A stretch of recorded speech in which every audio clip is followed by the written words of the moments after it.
రతన్ టాటా ఆయన ఓ అరుదైన ఆణిముత్యం.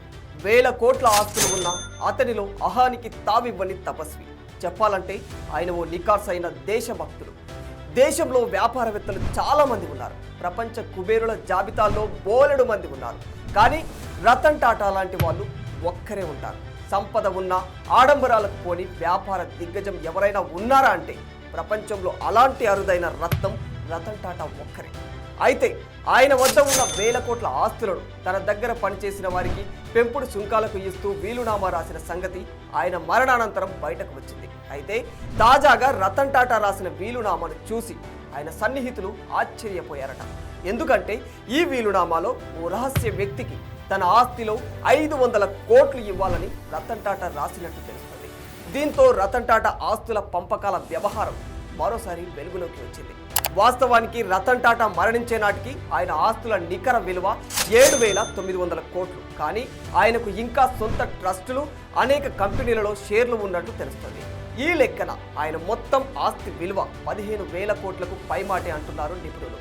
రతన్ టాటా అవివాహితులు కావడంతో ఆయనకంటూ సొంత వారసులు ఎవరూ లేరు.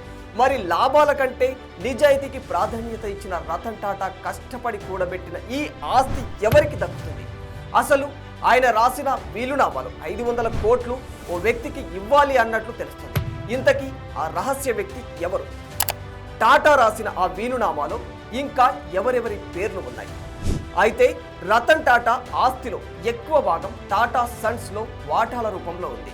2022లో సామాజిక సేవ కోసం Ratan Tata endowment foundation, Ratan Tata endowment trust సంస్థలను స్థాపించారు. వీటిని తన సొంత డబ్బుతో నిర్వహించారు.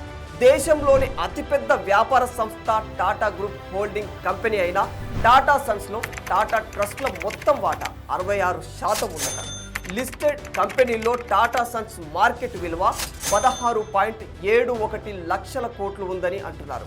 ఓవరాల్గా రతన్ టాటా రాసిన వీలునామాలో చాలా మంది పేర్లు ఉన్నట్లు వినిపిస్తున్నా అవన్నీ ఊహాగానాలే తప్ప వాటిపై ఖచ్చితమైన క్లారిటీ అయితే లేదు.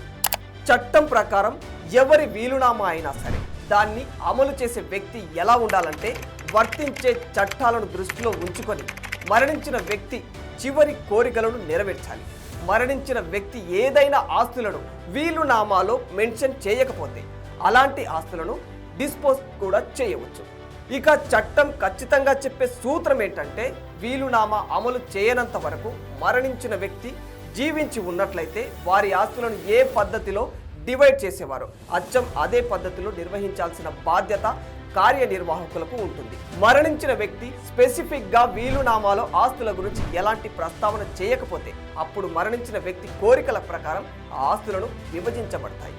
ఇక రతన్ టాటా తన వీలునామాలో 500 కోట్లు ఒక వ్యక్తికి ఇవ్వాలి అని చెప్పిన రహస్య వ్యక్తి గురించి మాట్లాడుకుంటే ఆయన మరెవరో కాదు, జంషెడ్పూర్కు చెందిన ట్రావెల్స్ వ్యాపారవేత్త మోహిని మోహన్ దత్తా అని కొన్ని ఊహాగానాలు వినిపిస్తున్నాయి.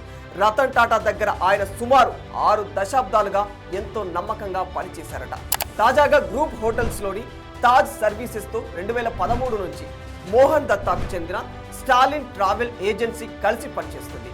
అలాగే టాటా గ్రూప్ అధికారులు తెలిపిన వివరాల ప్రకారం మోహన్ దత్తా టాటా కుటుంబానికి చాలా సన్నిహితంగా ఉండేవారని కూడా తెలుస్తుంది.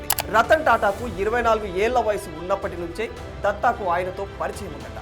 అలాగే ఈ వీలునామాలో చాలా మంది పేర్లు ఉన్నాయి. దశాబ్దాలుగా తన దగ్గర పనిచేస్తున్న వ్యక్తిగత సహాయకులు రాజన్ షా, సుబ్బయ్య పేర్లు, ఇంకా తాను ఎంతో ఇష్టంగా పెంచుకున్న శునకం ఈటో పేరు, అతని ఫౌండేషన్, అతని సోదరుడు జిమ్మీ టాటా, అతని సవతి సోదరులు సిరిన్, డీనా జిజీబోయ్, అతని ఇంటి సిబ్బంది పేర్లు సైతం అందులో ఉన్నట్లు సమాచారం. ఫైనల్గా రతన్ టాటా వేల కోట్ల ఆస్తి ఎవరెవరికి ఎంతెంత దారాదత్తం చేయనున్నారు అనేది మాత్రం ఇంకా సస్పెన్స్ అనే చెప్పుకోవాలి.